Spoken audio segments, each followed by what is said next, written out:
je vois que ça commence à se calmer au niveau des arrivées. Donc, je vais introduire donc cette séance sur les statistiques ENO réalisées par les trois CRI du territoire. Donc, chers partenaires et chers collègues, c'est à moi que revient l'honneur d'introduire cette séance de présentation des statistiques réalisées par les trois centres régionaux d'intégration du Hainaut. Je suis Valérie Lossignol. Pour ceux qui ne me connaissent pas encore, je suis la toute nouvelle directrice du CEREC. Enfin, ça fait quand même 9 mois, mais bon, voilà, c'est encore tout neuf. Et il m'appartient au nom de tous, et c'est plutôt une mission agréable, hein, on va pas se le cacher, de vous souhaiter une belle année 2024, pleine de défis et de beaux projets. Alors, ma deuxième mission, c'est de vous présenter brièvement les centres régionaux d'intégration, qui sont au nombre de 8, ça vous le savez certainement, je vous apprends rien, ainsi que leur mission, même si beaucoup d'entre vous les connaissent. Un petit rappel, c'est toujours le bienvenu. Donc, les CRI, comme on les appelle entre nous, sont financés par la région Wallonne. Euh, Ils ont différents domaines d'expertise en fonction des publics auxquels ils s'adressent. Euh, pour les professionnels, ils ont pour mission de mettre en réseau les différents acteurs de l'intégration qui œuvrent dans les domaines du français langue étrangère, de la citoyenneté et de l'aide socio-juridique. Ils organisent des formations dans plusieurs domaines, que ce soit à la demande ou de manière récurrente, le droit des étrangers, interculturalité, présentation d'outils pédagogiques. Les CRI accompagnent également leurs partenaires ILI, donc c'est les initiatives locales d'intégration, mais aussi d'autres structures pour les appels à projets et pour les soutenir de différentes manières, pédagogiques, méthodologiques, logistiques, promotionnelles. Euh, pour le tout public, les CRI organisent des séances d'information et de sensibilisation sur différents thèmes, comme la déconstruction des préjugés, les réalités migratoires, la lutte contre les discriminations. Et ce, sous différentes formes, animation, conférences, films, débats, expositions. Et ils réalisent également des supports d'information et des outils pédagogiques. Pour les personnes étrangères ou d'origine étrangère, ils organisent le parcours d'intégration des primo-arrivants, mettent en place les permanences juridiques, sociales selon les CRI, hein, ça dépend un peu des forces vives qu'ils ont au sein de leurs équipes, des actions d'insertion socio-professionnelle, d'accompagnement individuel, d'équivalent de diplôme, de mentorat, de tutorat, avec l'appui, entre autres, du Fonds social européen. Des formations et des séances d'information selon les demandes. Alors, vous avez été attentifs? On fait une petite interrogation maintenant? Non, je rigole. Je rigole. Bon, je vais passer la parole maintenant à mon collègue du CRIC, donc le Centre régional d'intégration de la région de Charleroi, Fabrice Tchatcha. Voilà, merci beaucoup Valérie. Alors, moi, petite précaution d'usage, parce que comme tu l'annonçais Valérie, en fait, nous allons être confrontés à toute une série de statistiques. Et alors, il nous paraissait important par rapport à vous de vous prémunir de toute une série de biais liés au fait de s'interroger sur des statistiques. Alors, c'est toute une série de préoccupations d'usage. Alors, elles valent pour nos statistiques, mais elles valent de manière générale par rapport à toutes les statistiques. C'est toute une série d'erreurs qui sont faites par rapport aux statistiques, des erreurs liées parfois à de l'encodage, liées à des effets aléatoires, liées à certaines négligences parfois. Mais au-delà de ça, c'est toute une série de biais qui existent lorsqu'on analyse des statistiques. Des biais cognitifs, des biais liés par exemple aux effets rétrospectifs, par exemple le fait de dire dès qu'on est confronté à une nouvelle information, ah ben ça je le savais depuis le départ, et de revoir son jugement a posteriori.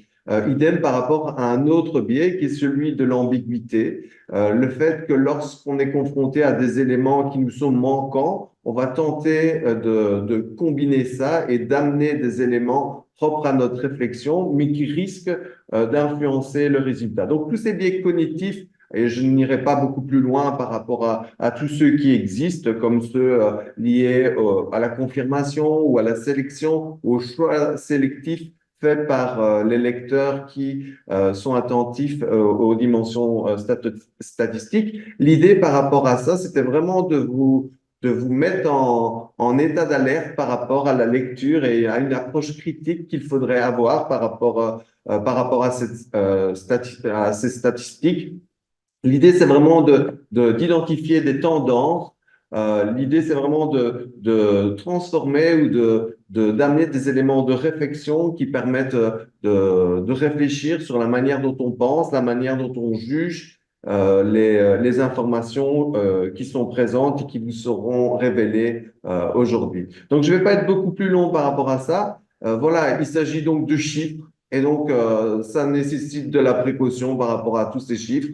Voilà, et c'était une précaution que vous voulez avoir avec vous pour introduire cette vidéo. Voilà, merci beaucoup. Voilà, je passe la parole maintenant à Pierre. Bonjour à toutes et tous. Voilà, en fait, comme vous l'a expliqué Valérie Rossignol, nous sommes 3 centres régionaux d'intégration sur la province du Hainaut, le CRIC, le CIMB et le CEREC. Pour pouvoir permettre de vous donner les données chiffrées de 2022 sur la province relative aux personnes étrangères et notamment celles des primo-arrivantes, les 3 CRI se sont unis pour réaliser ce travail de statistique qui va vous être présenté aujourd'hui par vidéo. Cette vidéo comprend 3 parties. La première reprend les différentes nationalités des grandes villes et communes. La deuxième concerne les données du public obligé et non obligé que nous rencontrons au cours du parcours d'intégration, qui est la première mission que vous a développée tout à l'heure Valérie, donc le parcours d'intégration wallon. Et la troisième partie va reprendre quant à elle les données des initiatives locales en ce qui concerne l'apprentissage de la langue française, en ce qui concerne les formations à la citoyenneté et les projets interculturels. Mais alors, avant de passer donc à cette projection de vidéo, je vous demanderai à toutes et tous si vous avez des questions à nous poser par rapport à ce qui va se trouver dans cette vidéo, de poser vos questions par chat. Nous y répondrons à la fin de la séance par une prise de parole. Après la vidéo, on repassera la parole à Valérie qui vous expliquera brièvement le mémorandum et nous interviendrons très peu par rapport au mémorandum. Voilà, je vous souhaite de passer un bon moment face à nos statistiques.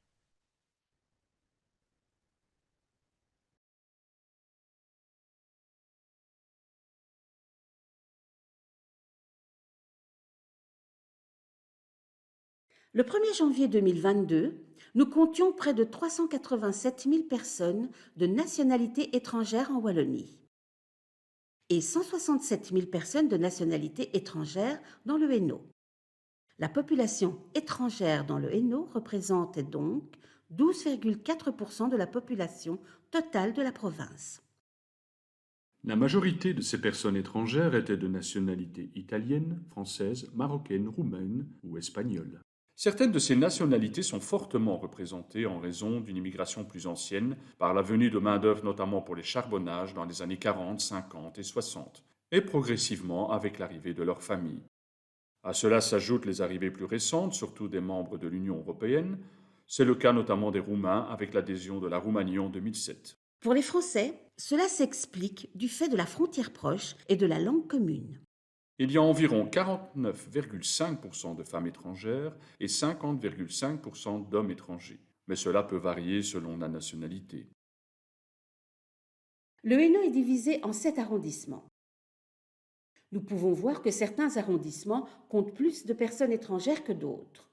Si les Marocains se retrouvent aussi dans les 5 nationalités les plus représentées au niveau du parcours, les autres n'y sont pas, c'est-à-dire les Algériens, les Camerounais, les Congolais et en première position, les Ukrainiens. En effet, les derniers chiffres disponibles de StatBel datent du 1er janvier 2022. Depuis avril 2022, avec le début de la guerre en Ukraine, nous devons tenir compte de l'arrivée de personnes venues de ce pays. 2660 personnes ukrainiennes ont été comptabilisées dans le Hainaut en décembre 2022. Source IWEPS. Au niveau du parcours d'intégration, 511 Ukrainiens sont passés par les centres régionaux d'intégration de façon volontaire, car la région wallonne les a dispensés du parcours obligatoire en septembre 2022. Faisons maintenant un focus sur les 5 plus grandes villes du Hainaut. À Moucron, on peut remarquer qu'une majorité de personnes sont de nationalité française, italienne et ensuite marocaine. À Tournai, on retrouve principalement des Français, des Syriens et des Italiens. À Mons, les Italiens sont majoritaires, suivis par les Français et les Camerounais. À la Louvière, on observe une majorité d'Italiens, de Français et ensuite de Roumains. Enfin, à Charleroi, les Italiens sont les plus nombreux, avec les Marocains et les Français qui les suivent. Nous vous avons présenté des chiffres absolus de la population étrangère, mais aussi les chiffres relatifs. Si le nombre de personnes de nationalité étrangère peut être plus important dans certaines communes, il est à mettre en perspective avec la totalité des habitants de la commune pour avoir une image plus exacte de la réalité. Comme nous l'avons évoqué, les nationalités présentes en Hainaut ne sont pas forcément les mêmes que celles présentes dans le parcours d'intégration. L'objectif du parcours d'intégration est d'accueillir et d'accompagner les nouveaux résidents étrangers de Wallonie, de les aider à acquérir les connaissances de base sur le fonctionnement de la société et des relations sociales en Belgique, ainsi que faciliter leur intégration sur le territoire. Voyons maintenant les chiffres relatifs aux personnes reçues dans le cadre de ce parcours. En observant les chiffres du parcours d'intégration en Hainaut récoltés par l'ensemble des 3 centres régionaux, on remarque que les villes principales sont Charleroi avec 405 dossiers ouverts en 2022, Mons avec 185 dossiers, La Louvière 130, Tournai 125, Moucron 112. Dans ces dossiers ouverts, il faut savoir que les 2/3 sont des dossiers concernant les personnes désireuses de suivre le parcours d'intégration de manière volontaire, soit 1063 personnes sur un total de 1570. L'ensemble des personnes concernées par l'obligation a été de 507 personnes en Hainaut, ce qui dénombre clairement que certains stéréotypes sur la non-volonté des personnes étrangères de vouloir s'intégrer sont faux. Comme nous pouvons le constater, les personnes ukrainiennes culminent largement en tête des nationalités arrivées sur notre territoire provincial en 2022. Cette communauté réfugiée, composée d'une majorité importante de femmes, a directement obtenu le statut de protection temporaire. Si ce statut peut sembler un privilège par rapport aux personnes issues des autres pays qui doivent souvent attendre une longue période avant d'avoir un droit de séjour reconnu, il nous paraît plus pertinent d'en tirer les conséquences positives en harmonisant cette possibilité à l'ensemble des ressortissants du monde. En Hainaut, l'inscription aux formations obligatoires sont parfois compliquées pour les personnes qui suivent le parcours d'intégration, car les inéquités entre les zones urbaines mieux desservies et les zones rurales existent. Que ce soit en termes d'offres de formation par nos partenaires ILI ou de transport public, l'ensemble des personnes ne bénéficient pas des mêmes potentialités, ce qui peut engendrer des complications préjudiciables pour les personnes dans l'application du parcours d'intégration. Les initiatives locales d'intégration sont des associations sans but lucratif, des pouvoirs publics, des fondations, des établissements d'utilité publique et des associations internationales sans but lucratif. Ces ILI sont subventionnés ou agréés par la région wallonne via les appels à projets pour organiser des formations à la citoyenneté, des formations en français langue étrangère, des activités interculturelles et de l'accompagnement socio-juridique. Du nouveau dans l'appel à projet 2022-2023, l'axe interculturalité est subdivisé en 3 sous-axes: interculturalité, lutte contre le racisme et duo vers l'inclusion. La particularité dans l'axe interculturalité est celle du duo vers l'inclusion, où l'accompagnement se fait en binôme. 5 opérateurs ILI sur la province de Hainaut ont mis en place des actions de parrainage ou mentorat. Divers accompagnements sont proposés, qu'il s'agisse de la recherche de logement, de l'emploi, de la formation, jusqu'aux démarches administratives. Une attention particulière est également mise sur l'émancipation des femmes. De plus, la région wallonne a augmenté le financement des opérateurs de terrain en lançant un nouvel appel à projet BIS pour répondre efficacement à la situation d'urgence due à l'arrivée des Ukrainiens en Belgique. Pour offrir un meilleur accompagnement, les ASBL et les pouvoirs publics ont élargi leurs activités en doublant les modules de formation français langue étrangère, les ateliers d'orientation citoyenne, ainsi que les horaires pour l'accompagnement socio-juridique. L'offre de services des centres régionaux est large. Pour plus d'informations, les sites et les adresses.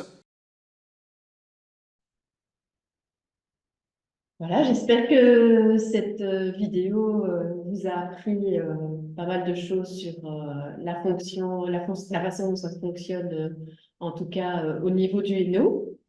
Alors, maintenant, je prends la parole par rapport au mémorandum. En fait, dans le cadre des prochaines élections régionales, un mémorandum a été réalisé par les centres régionaux d'intégration et les ILI, dans l'objectif de partager notre vision de l'intégration et d'attirer l'attention sur certains freins et obstacles que rencontrent les personnes étrangères en région wallonne et qui les empêchent de participer à la vie économique, sociale, politique et culturelle. À l'heure actuelle, les personnes étrangères issues d'un pays européen ou extra-européen ont uniquement accès à l'inscription en tant qu'électeurs, électrices au niveau communal. Donc, pour les personnes extra-européennes, cet accès est conditionné par le fait de faire valoir au moment des élections un séjour légal de 5 années ininterrompues de résidence principale en Belgique. Au niveau communal, le taux de participation aux élections par la population est encore trop faible. C'est dû notamment à la lourdeur administrative et à la méconnaissance de ce droit par le public concerné. Les CRI souhaitent porter certains combats, dont celui d'étendre le droit de vote des personnes étrangères au niveau régional, dans les mêmes conditions d'accès qu'au niveau communal. Ils vont également mener des actions dont l'objectif sera de favoriser l'accès au droit de vote des personnes étrangères en programmant des campagnes de sensibilisation par la diffusion d'informations claires et accessibles auprès du public concerné. Tout ça en collaboration avec le secteur associatif, bien entendu, qui est proche du terrain. Enfin, ils encourageront les communes à faciliter les démarches administratives pour l'inscription sur les listes d'électeurs. Je passe la parole à Fabrice. Oui, merci beaucoup, Valérie. Alors, par rapport à ce mémorandum, on a décidé de développer certains points. Alors, bizarrement, le point que je vais développer est loin parfois des considérations liées aux considérations régionales et est davantage lié à la politique fédérale en matière d'accès et d'accueil. Donc, voilà. Alors, c'est vrai que c'est très particulier de traiter ce point-là, d'autant que ce n'est pas une compétence régionale, sauf qu'il se fait que la réalité nous montre que, au-delà de la réalité qui est la nôtre et qui est liée à celle de l'intégration, se pose aussi toute une série de questions par rapport aux matières de l'asile et de l'accueil. Alors, une grosse difficulté, c'est véritablement, et c'est vrai qu'on la retrouve essentiellement dans les médias, mais vraiment l'idée de développer un modèle à visage humain. On a l'impression que cette dimension-là est presque tombée en désuétude, tant on se trouve face à des situations de déni d'accueil par rapport aux personnes étrangères. Alors l'idée par rapport à ça, et c'est une idée qui est portée par le secteur de manière générale, c'est d'éviter la normalisation de cette situation-là. Si on prend la situation telle que l'avait présentée la secrétaire d'asile et à la migration par rapport au non-accueil en fait des personnes seules, eh bien en fait ça pose toute une série de questions. Série de questions qui sont liées à l'accès au territoire et à la politique d'accueil. À cet égard, la Belgique a été condamnée à de nombreuses reprises par les tribunaux internes, mais également par la Cour européenne des droits humains. Si on reprend les points essentiels visés par l'accès au territoire, on retrouve l'idée de garantir des voies légales et sûres au territoire avec des critères clairs et transparents.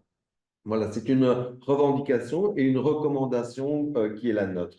Une autre dimension par rapport à la politique d'accueil, c'est véritablement, comme je le disais, l'idée de ne pas normaliser la situation de déni d'accueil et d'y mettre fin, tel que cela est revendiqué par le secteur.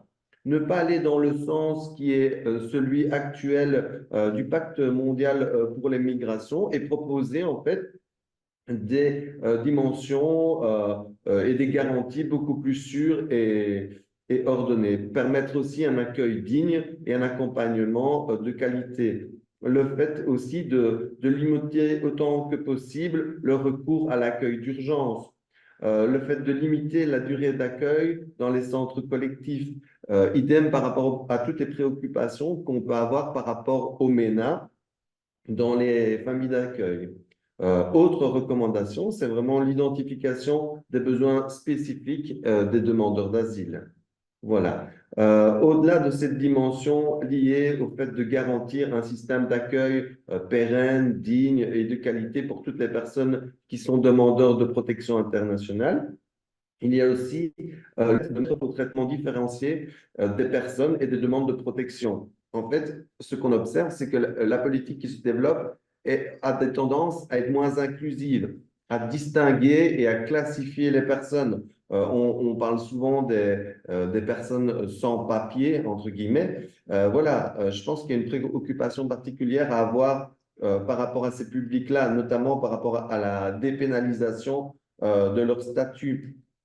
Autre dimension également, c'est celle vraiment de supprimer toutes ces catégories. Le fait de supprimer aussi les notions, par exemple, de premier pays d'asile ou alors le concept de pays tiers sûr. Parce qu'en fait, on l'a vu dans la réalité sociale, en fait, cette réalité-là, elle est très fragile, en fait.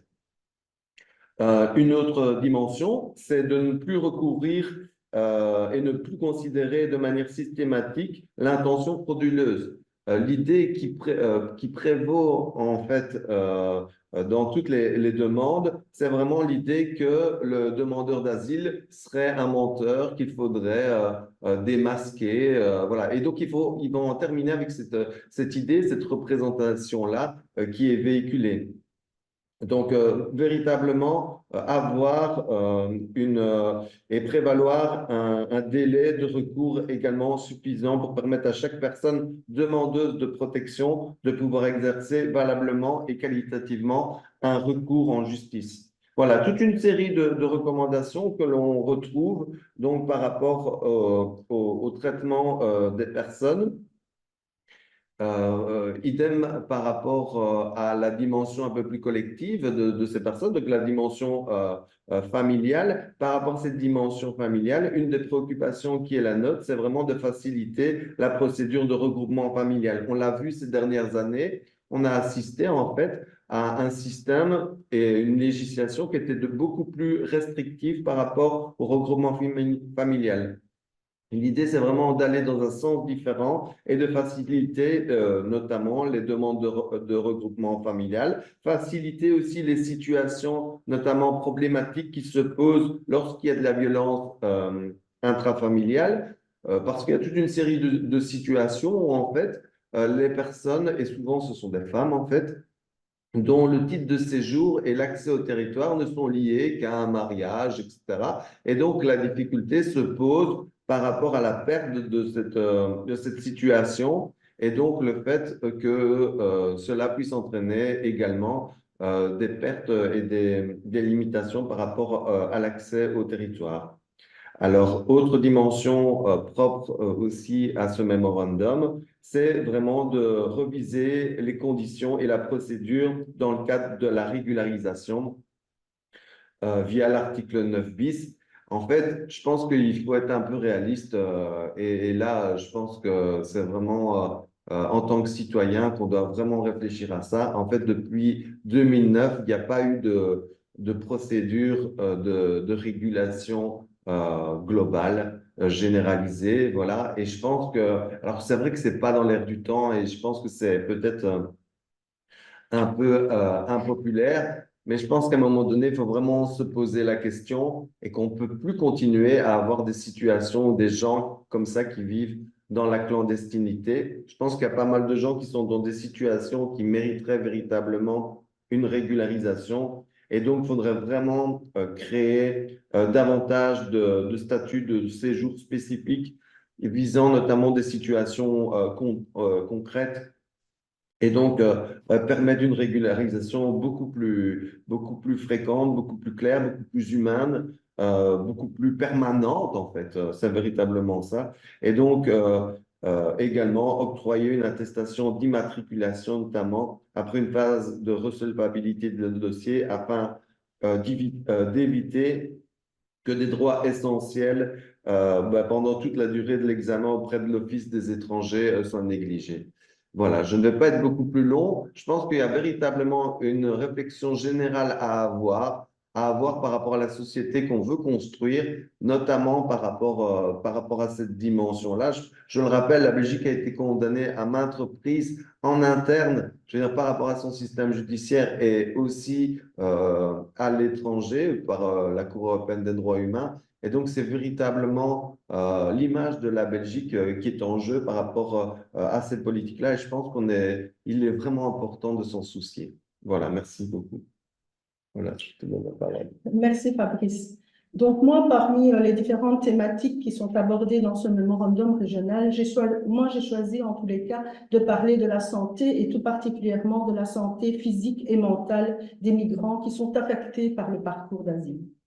Il est à noter que le système de santé est difficilement accessible à notre public, tout comme il l'est aussi vis-à-vis des personnes vulnérables et en difficulté en Belgique. Mais pourquoi il en est ainsi? Un public peut informer, il n'est pas assez informé sur le fonctionnement des soins de santé et les droits qu'il peut avoir. Donc, vraiment, là, il y a quelque chose à faire.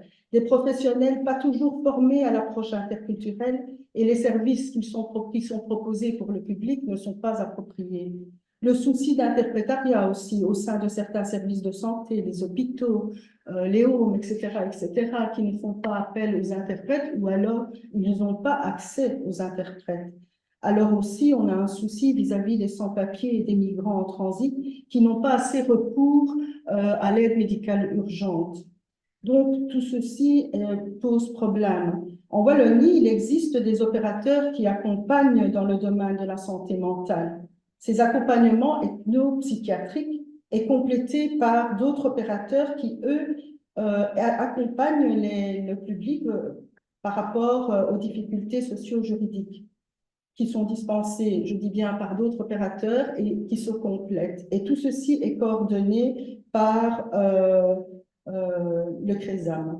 Je dirais que c'est tous ces opérateurs qui travaillent au niveau de la santé et de la santé mentale sont très importantes. Nous le voyons au jour le jour, vu que les personnes qui arrivent chez nous au niveau du parcours d'intégration, et même pas vis-à-vis du parcours d'intégration, mais tous les jours, je veux dire même par rapport à la vie de tous les jours, nous constatons que c'est réellement un problème. Et j'ai insisté au départ de mon intervention en disant que ce n'est pas seulement pour le public étranger, c'est également pour le public vulnérable. Donc la Belgique doit vraiment agir à ce niveau-là, puisque nous avons un public en souffrance. Alors, ce dispositif, malheureusement, n'est pas toujours accessible aux personnes étrangères et autres publics, je vais dire en souffrance, parce que les délais sont longs, parce que aussi il se trouve en dehors des zones urbaines. Donc, tout ceci pose problème. Et je pense que réellement, on parle de la région wallonne, mais moi je parle de la Belgique en général, les moyens doivent être mis là où les besoins se trouvent. Et donc, quelles sont nos propositions? Ce sont les propositions qui iront dans le sens d'améliorer tout ce que je vous ai dit précédemment. Donc, faciliter l'accès des personnes étrangères aux soins de santé. Comment? En organisant encore plus de séances d'infos sur le fonctionnement des services de santé, parce qu'on ne connaît pas comment ça fonctionne. Et si on ne le connaît pas, on ne sait pas non plus l'expliquer au public. Il faut renforcer les services en santé mentale et l'offre des équipes. Renforcer les services de médiation interculturelle et en créer d'autres où il n'y en a pas. Donc, je disais tout à l'heure que les services se situent à certains endroits, mais qui ne sont pas forcément accessibles. former et informer les professionnels de la santé et favoriser les collaborations entre les acteurs qui accompagnent ces personnes étrangères. Encourager aussi les formations à la démarche interculturelle, à la lutte contre les préjugés, aller à l'encontre du racisme. Former les travailleurs sociaux qui accompagnent ce public. On le fait déjà, mais on n'a pas assez de moyens pour le faire plus. Et selon moi, on doit renforcer pour que les acteurs sociaux puissent être réellement efficaces sur terrain. Tout cela pour avoir une meilleure connaissance effectivement des soins de santé qui existent et des différents services où les personnes peuvent aller. Mieux informer les professionnels des services d'interprétariat. Ils ne sont pas forcément au courant de ce qui existe et où on peut demander de l'aide. Renforcer les collaborations entre les acteurs de santé mentale, avec les centres d'accueil et les initiatives locales d'accueil. On peut renforcer aussi les relations entre les CPAS et les acteurs sur terrain. On peut aussi faire en sorte que les CPAS ont une harmonie également dans ce qu'ils proposent, etc. Là, je reviens effectivement sur améliorer l'accès à l'aide médicale urgence, et c'est pour ça que je disais juste avant qu'il serait bien que les CPAS puissent harmoniser les pratiques. Encourager aussi les collaborations entre les CPAS et les autres acteurs où se trouve le public pour pouvoir faciliter l'accès à l'aide médicale urgente. Je n'irai pas plus loin par rapport à ce point. Si jamais vous avez d'autres questions par rapport au mémorandum qui se trouve sur nos sites respectifs de tous les centres régionaux d'intégration, comme disait Valérie, nous sommes 8, donc nous avons chacun un site, mais nous allons également promotionner ce mémorandum via tous nos outils de promotion. Donc, vous pouvez aller le consulter. Si vous avez des questions, n'hésitez pas à nous en faire part également via nos mails, via le site, etc. Aujourd'hui, en fait, c'était axé vraiment sur les statistiques dans le NO, mais nous voulions vous faire part de ce mémorandum parce que, bon, voilà, on est à la veille des élections et il est important que chacun soit sensibilisé à ce que nous avons, en tous les cas, mis en avant nos 8 centres régionaux d'intégration ainsi que les fédérations désignées. Voilà, mais en tout cas, je vous remercie d'être présents aujourd'hui, mais je remercie également, et vraiment, nous sommes vraiment tous les trois bien entourés. Voilà, mais surtout pour remercier tous ceux qui ont collaboré de nos propres personnels, nos équipes, à la réalisation de ces statistiques. Ça a été un long travail assidu pour collectionner, pour pouvoir faire cette vidéo, pour pouvoir, même les voix que vous avez entendues, ce sont les voix de nos propres personnes dans nos centres. Donc, je remercie vraiment tout ce travail qui a été réalisé pour permettre d'avoir une meilleure visibilité sur le travail réalisé, mais aussi sur, comme disait, avec la précaution qu'a dit Fabrice, les chiffres que nous avons présentés. Je pense que vous avez posé également des questions. Nous allons passer à la prise de parole pour pouvoir répondre aux différentes questions. En tout cas, je vous remercie beaucoup d'être présent aujourd'hui. C'est Laurie qui va prendre la parole. Laurie. Oui, je suis là, bonjour. Il y a une seule question pour le moment dans le chat. C'est Anne-Marie qui demande, peut-on disposer des chiffres présentés? Je pense que la vidéo sera accessible. Voilà. La vidéo sera accessible sur nos différents sites également, donc il n'y a pas de souci. Et les personnes qui se sont inscrites aujourd'hui, nous avons les coordonnées, nous vous enverrons le lien via la vidéo, pas de souci. Oui, bien entendu. En fait, il y aura effectivement différents documents qui pourront être envoyés aux personnes présentes aujourd'hui, c'est-à-dire le mémorandum dont on a parlé, et la vidéo. Il y aura la vidéo, lien vers la vidéo, rien que la vidéo statistique, mais aussi la vidéo, si vous voulez revoir l'ensemble de cette séance aujourd'hui, ce sera possible. Non, nous avons été filmés, c'est ça. Voilà, donc il y a une autre question de Barbara Mourin. Y aura-t-il un format PDF de ce rapport? Tu parles Barbara, tu parles du rapport, le mémorandum? Bonjour, je parle des chiffres qui ont été présentés dans Ah la oui, du vidéo. rapport, donc des chiffres euh, Valérie, qu'est-ce que nous avions prévu par rapport à ça? Ben, on n'a rien prévu, mais ça Ah. ne devrait pas être un souci d'extraire les données de la vidéo et de les présenter sur la En fait, Ok. En fait, si je peux intervenir, il est Vas-y, Noémie. prévu, ce n'est pas encore fait, mais il est prévu ici dans les prochaines semaines de pouvoir mettre ces informations-là sur nos sites respectifs, nos sites internet. Donc, le détail de ces chiffres est plus encore que ce que vous n'avez vu sur la vidéo. Mais bon, il n'est pas exclu que nous puissions faire un petit rapport, effectivement. Je trouve que c'est important également pour rentrer à la région wallonne un rapport par rapport, effectivement, ça rendra encore plus, comment je vais dire, je sais pas, Accessible accessible. l'information. Et moi, et les explications, ils seront encore plus Ouais. par rapport à ces chiffres, donc pas de souci. Je pense que c'est important de le faire. Ouais. Merci. Merci pour la suggestion. Il n'y a pas d'autres questions dans le chat. Peut-être si certaines personnes veulent poser directement les questions, si vous pouvez alors lever la main virtuelle et donc poser vos questions par ce biais.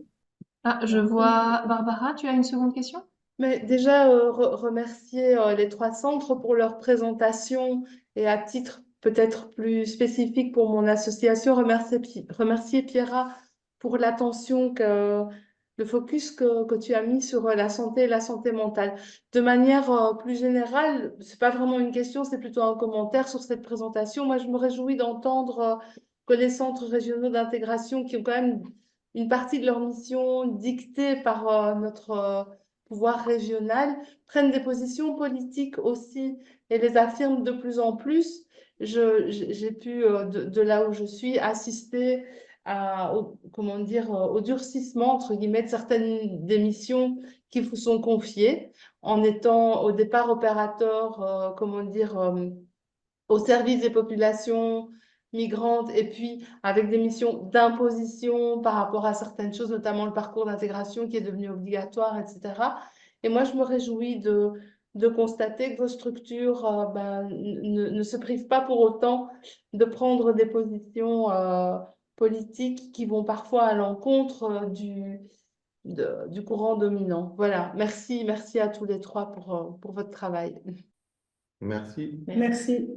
Nous avons une nouvelle question dans le chat de Cindy Trapani. Dans le cadre d'animation sur l'accès aux soins de santé, est-il prévu qu'un interprète soit présent si les participants ne comprennent pas très bien la langue française? Dans le cadre de... Ouais, dans quel cadre, en fait? Oui, Parce c'est que là, ça. c'est compliqué de répondre. Mais Ouais. vous parliez de justement leur méconnaissance au niveau de leur accès aux soins de santé. Oui, Et donc, il existe justement des animations oui. d'information. Oui, c'est bien ce Euh, que vous dites.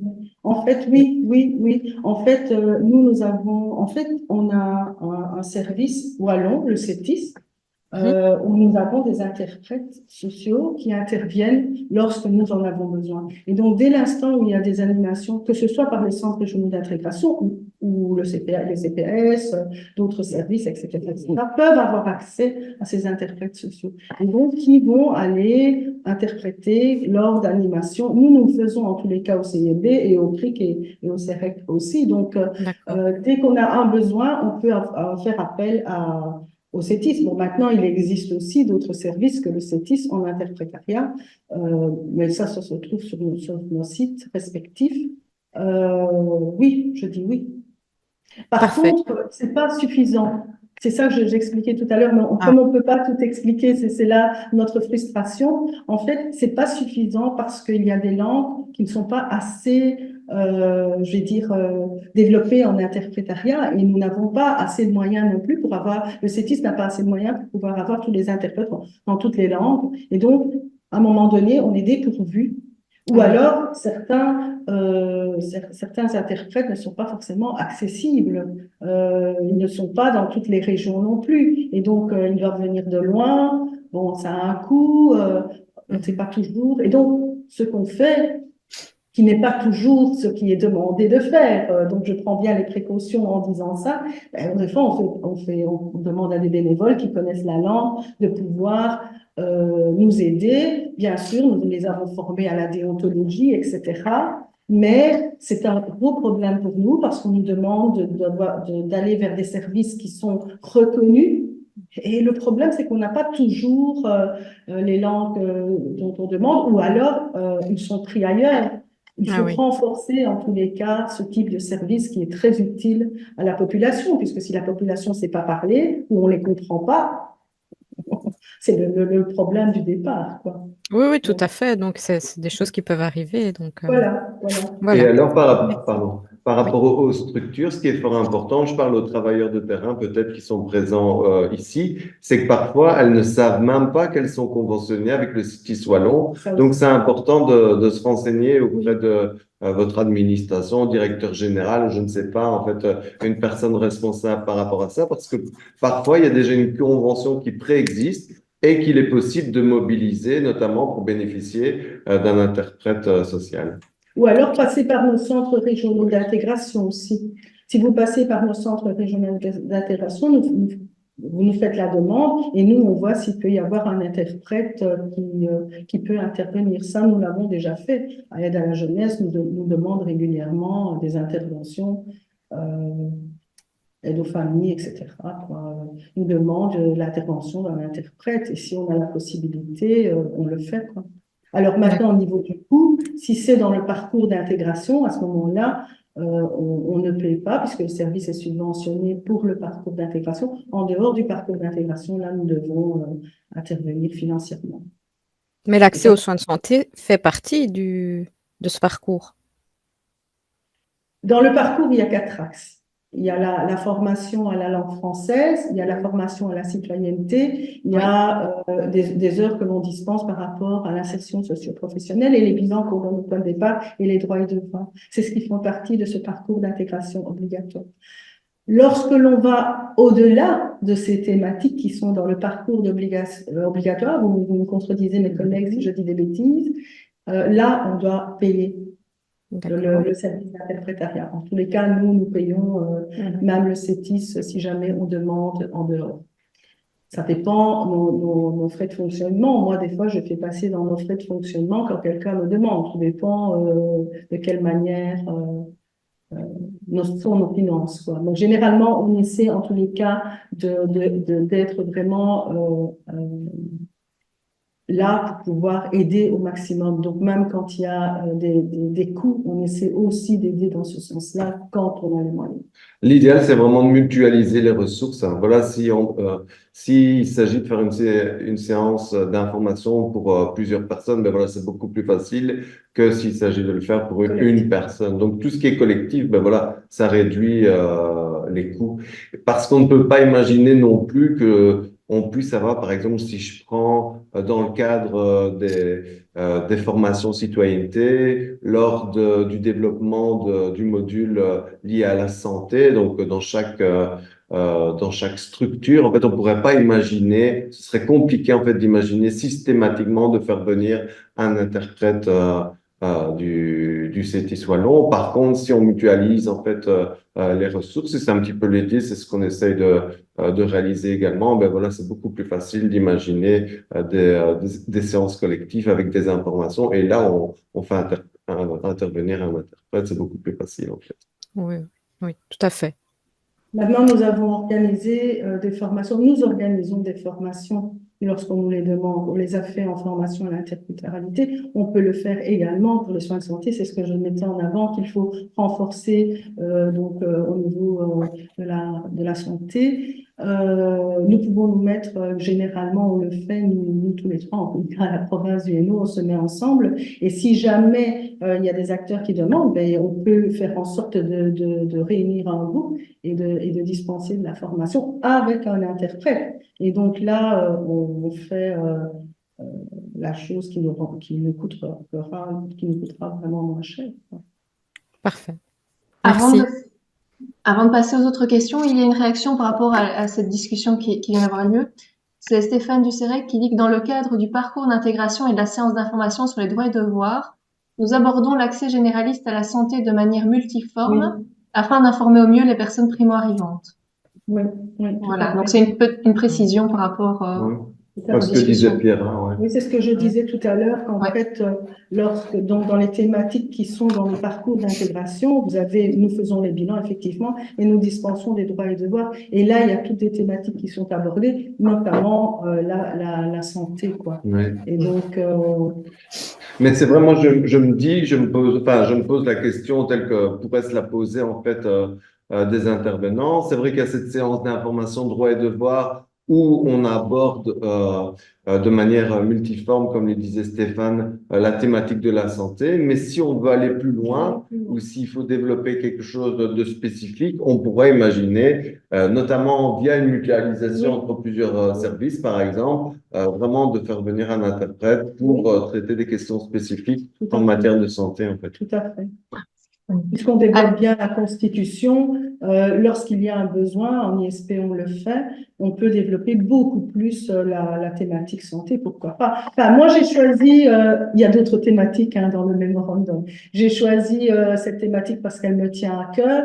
Maintenant, il est vrai qu'il ne faut pas focaliser sur cette thématique. D'autres directeurs auraient peut-être développé d'autres thématiques aussi. Mais pour moi, si la personne n'a pas la santé, elle ne sait rien faire. Ça, c'est même toute personne, voilà, tout être humain a le droit d'avoir une bonne santé pour pouvoir agir, pour pouvoir vivre tout simplement et exister, exister. Aujourd'hui, on doit exister, que ce soit une personne étrangère ou toute personne. Alors, avant de passer à d'autres types de questions, il y a aussi Maryse Courouble qui souhaite poser une question directement en lien avec ce sujet. C'est pas tellement une question, c'est plutôt une proposition parce que j'entends bien que dans le cadre des traductions, etc., c'est compliqué. Mais sur certaines thématiques phares comme la santé, est-ce qu'il n'y aurait pas moyen de prévoir un... Il y a des outils qui existent en français et qui sont très accessibles même à des personnes qui sont assez éloignées du système belge, qui sont faciles à comprendre. Mais est-ce qu'il n'y a pas moyen de les traduire dans certaines langues pour que ces outils puissent être utilisés en français par le formateur, par l'animateur, mais sur base d'images accessibles dans la langue d'autres personnes? C'est déjà le cas, hein, c'est déjà le cas. Oui, il y a déjà certaines choses qui existent. Oui, Mmh. oui, tout à fait. Et ça, moi, je renvoie, mais notamment par rapport la santé, c'est une thématique qui est développée dans le cadre des formations à la citoyenneté. Donc là, je renvoie en fait aux formateurs en citoyenneté qui ont accès à ces thématiques-là, et notamment par rapport en matière de santé. Et alors, il y a différentes plateformes au sein des centres régionaux d'intégration. S'il y a vraiment des demandes spécifiques de formateurs qui souhaitent développer un axe spécifique lié à la santé et de le mutualiser avec les autres centres parce qu'ils pensent que voilà, cette thématique-là en matière de santé devrait être développée, eh bien, on peut tout à fait le faire traduire en langue étrangère. Je Ben pense oui, au nouvel outil de culture et santé hein, qui est sorti sur les mutuelles. oui, par exemple. Oui, ça pourrait C'est être vrai. intéressant de l'avoir en quelques langues étrangères les plus courantes. Maintenant, ça me fait penser, il y a quelques années, on avait une convention avec les maisons médicales et les maisons médicales nous ont demandé effectivement la traduction de documents. On a aussi eu les écoles qui nous ont demandé la traduction de documents. Et donc, là encore, vous pouvez faire appel à nous si jamais il y a vous pensez, comme maintenant vous venez de donner cet exemple-là, parce que nous ne pouvons pas penser à tout, mais il est vrai que nous essayons au maximum, quand il y a des outils, de les traduire par effectivement le CETIS ou si nous n'y arrivons pas par d'autres. Mais on a cette possibilité-là et qui peut être également gratuite puisqu'on en propose un parcours d'intégration.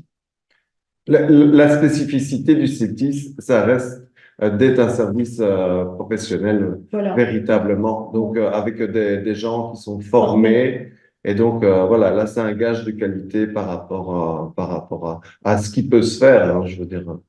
Donc voilà. Mais il y en a déjà qui ont recours, les CPAS, le Forem, ont des conventions avec Ouais. le CETIS. Il y a déjà des autres services qui ont, que nous, des conventions avec le CETIS. Et donc, c'est pour ça que j'insistais vraiment, enfin, pour les travailleurs de terrain, c'est de vraiment voir au niveau de leur structure ou s'il n'y a pas une convention qui préexiste déjà, en fait, avec le CETIS. Parce que moi, j'ai été confronté à de nombreux travailleurs si on prend le LNE, par exemple, eh bien, en fait, qui ne savent pas que, il y a une convention qui préexiste, et donc qui peut être mobilisée à tout moment.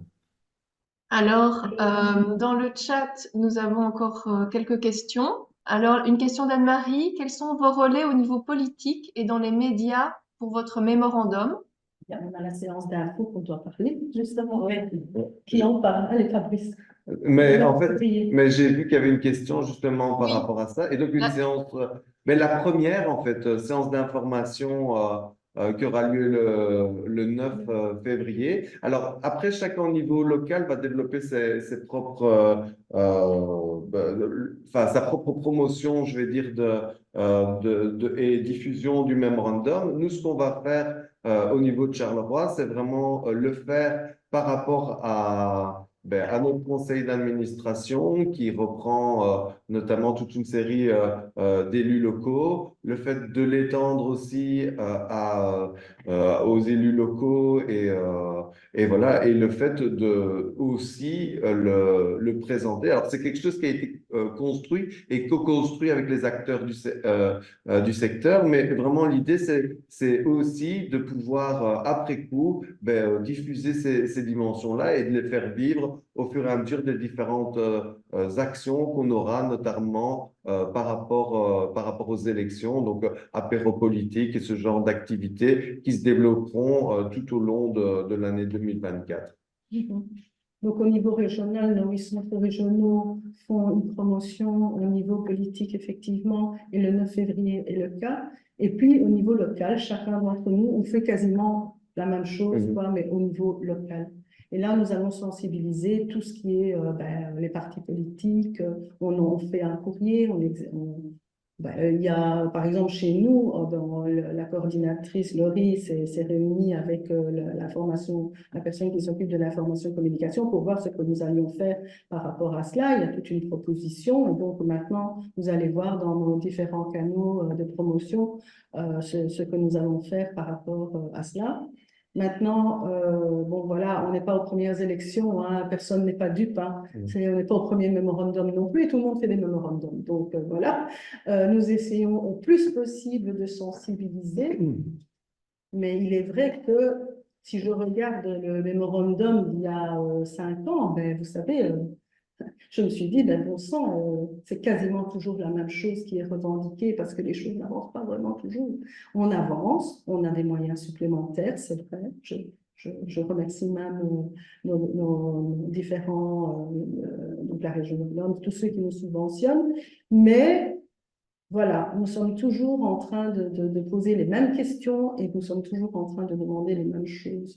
Donc, je pense que là, il faut vraiment mettre un coup plus fort dans nos mécontentements et y aller peut-être un peu plus dur, un peu plus fort, quoi. Et là, nous allons en tout cas nous voir encore vendredi les différentes directions pour pouvoir voir comment on va s'y prendre pour qu'à un moment donné, ça puisse peut-être passer le cap. Ce mémorandum, c'est véritablement un fil rouge, en fait, par rapport à toute une série de thématiques. Et donc, vraiment, l'idée, c'est d'être, et c'est le cas, en fait, d'être d'accord sur ce qu'on revendique. Et donc voilà, c'est pour ça qu'il y a différentes thématiques, il y a différentes manières aussi d'aborder les sujets. Et en fait, c'est quelque chose qui nous réunit.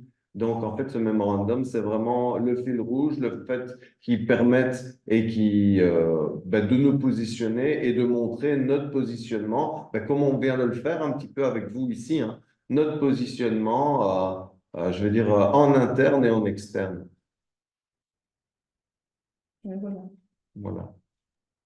Justement, il y avait dans le chat une question par rapport à la séance du 9 février à laquelle Pierre a fait référence.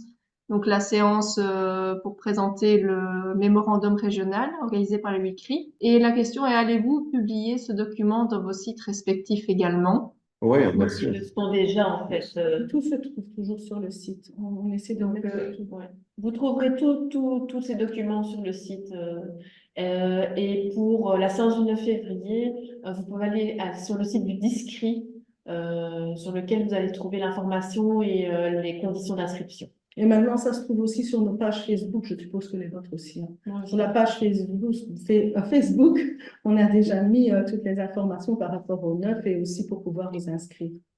C'est vrai que c'est le début en fait du lancement de ce mémorandum. Donc, on fait la promotion, voilà, on commence à la faire. Donc, voilà, la première séance d'information à proprement parler, ce sera le 9 février. On en a parlé en interne dans nos différents organes d'administration. Mais voilà, Nous, on saisit l'occasion aujourd'hui de vous exactement. dire, effectivement, nous avons fait ça et voilà ce qu'on met en avant.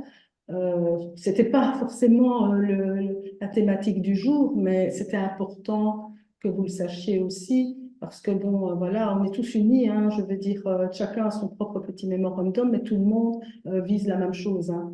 Donc, si la parole de tous peut à un moment donné faire avancer, pourquoi pas. Et c'est ce qu'on continuera à faire. Donc voilà, on l'a fait Oui, dans cet on le événement-ci. fait toujours. On le fera en fait pour tous pour tous les prochains événements. Alors, Stéphanie Bielecki a mis dans le chat, si vous voulez, le lien du site du CEREC vers le mémorandum, donc pour ceux qui veulent le copier. Sinon, ah non, j'allais dire, avant de clôturer, ah non, il y a aussi une remarque comme quoi il est parfois dommage de recevoir tardivement, pardon, les informations de ce type. Nos agendas sont assez chargés. Par rapport Et- à l'événement de la journée d'aujourd'hui, c'est ça? Non, le 9. Le 9, Ah, le 9, pardon. généralement, maintenant, ce qu'on fait, c'est save de date.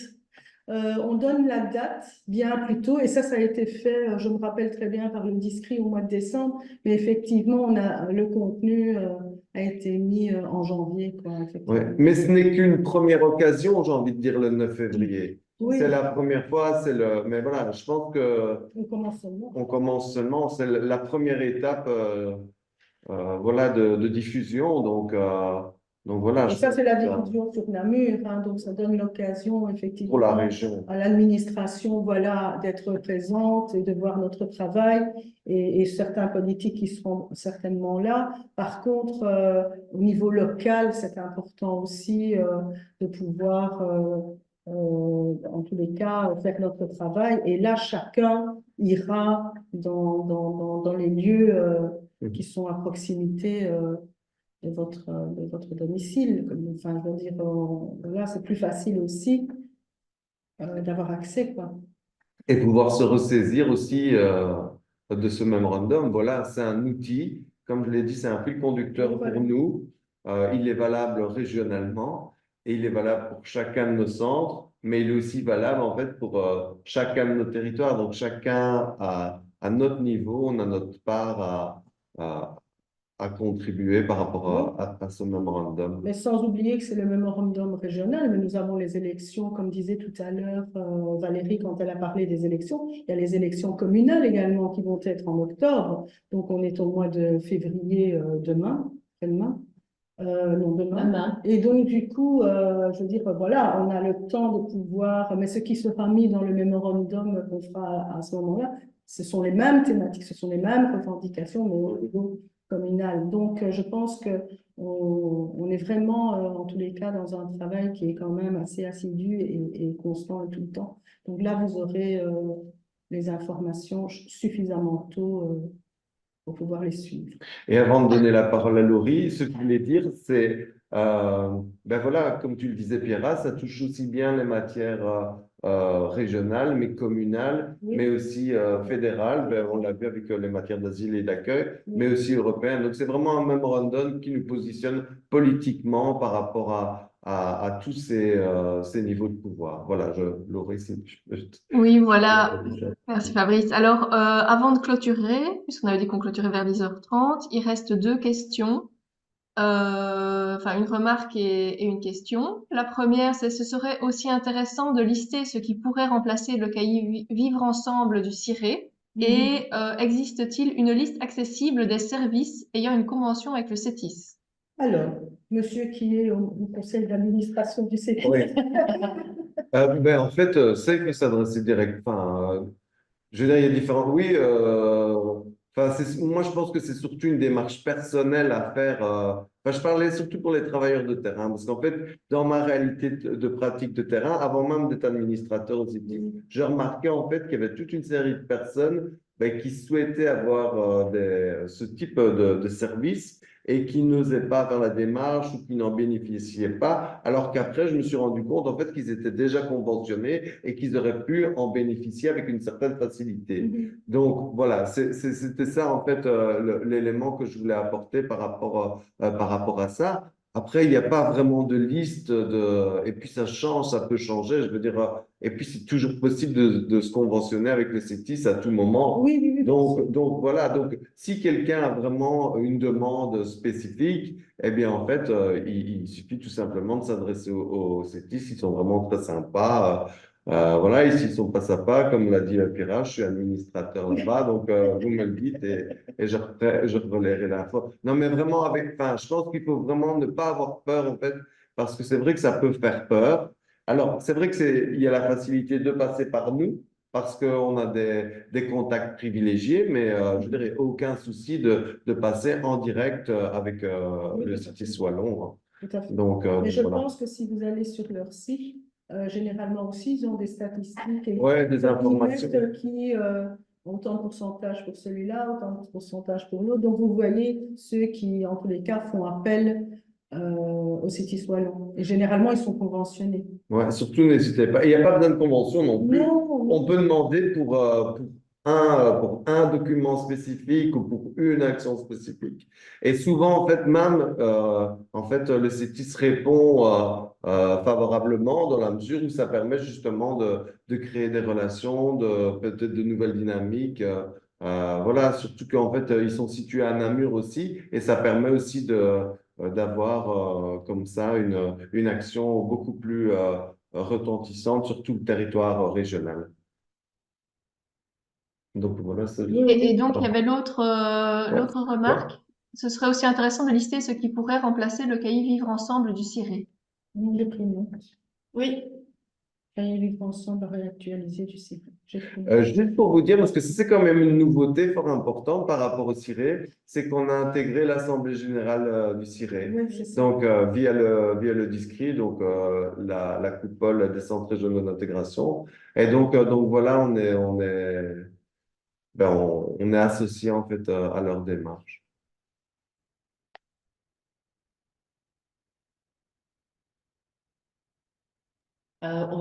Laurie, tu clôtures?